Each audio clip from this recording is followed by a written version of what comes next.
ఉగ్రవాదులకు army chief strong warning ఇచ్చారు. ప్రస్తుతం ఆయన మాట్లాడుతున్నారు. లైవ్లో చూద్దాం.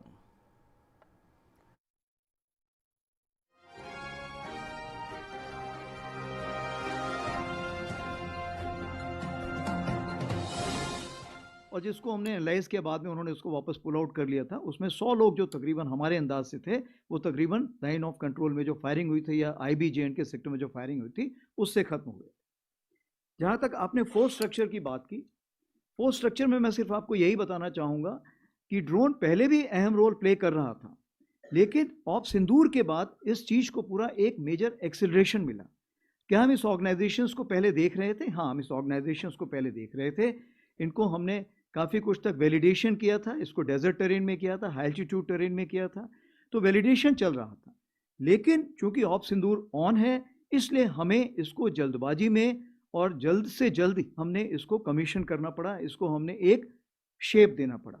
इसी चीज़ को मद्देनजर रखते हुए हमने क्या कार्रवाई की, अगर हम इन्फेंट्री बटालियन से शुरू करें तो आप देखेंगे ड्रोन पहले क्या होता था, ड्रोन कोई भी उड़ा सकता है, लेकिन अगर आपको ड्रोन का इफेक्टिव इस्तेमाल करना है सर्विलेंस के लिए, फोर्स एप्लीकेशन के लिए, एंटी रेडिएशन के लिए, जैमिंग के लिए, लॉट एम्यूनिशन के लिए, या जो काउंटर यूएस इक्विपमेंट जिसको हम बोलते हैं, चाहे वो काइनेटिक हो चाहे नॉन काइनेटिक हो, दोनों के लिए, इन सब के लिए हमें बड़े ऑपरेटर्स चाहिए और इनके लिए हमें इंटीग्रेशन चाहिए। इसका मतलब ये हुआ कि ये अभी स्पेशलिटी की जगह एक सुपर स्पेशलिटी का खिताब जीत चुका है। तो अगर ऐसी बात है तो इस चीज़ को मद्देनजर रखते हुए हमें ज़रूरत है कि हम इसको स्पेशल ऑर्गेनाइजेशंस खड़े करें। तो जो सबसे पहला ऑर्गेनाइजेशन हमने खड़ा किया वो इन्फेंट्री बटालियन में हमने अश्नी प्लेटून खड़ी की, जिसमें स्पेशलिस्ट लोग हैं जो कि एक लेवल की क्वालिफिकेशन हासिल करते हैं, तभी वो इसमें जा सकते हैं। उसी प्रकार से एक हमने भैरव लाइट कमांडो बटालियंस खड़ी की हैं, जो कि हमने आज की तारीख पे 13 भैरव बटालियंस खड़ी की हैं। ये भैरव बटालियन का जो काम है, इनका काम है कि जो घातक प्लेटून होती थी इन्फेंट्री बटालियन में, जो स्पेशल फोर्सेस, इनके बीच का जो एक गैप है, इस गैप को कवर करना विथ मॉडर्न इक्विपमेंट। तो US equipment, counter US equipment, lot ammunition और भी जो हमारे इक्विपमेंट होते हैं उसको लेके एक घातक रोल प्ले करना। आगे बढ़ते हैं हम आर्टिलरी में। आर्टिलरी में अगर हम बात करें तो एक दिव्यास्त्रा हमने बैटरी बनाई है। दिव्यास्त्रा बैटरी का ये मतलब है कि वो आरटी रेजिमेंट के अंदर रहेगी और वो एक डिव कमांडर को सपोर्ट प्रोवाइड करेगी again US and counter US and lot ammunition के लिए।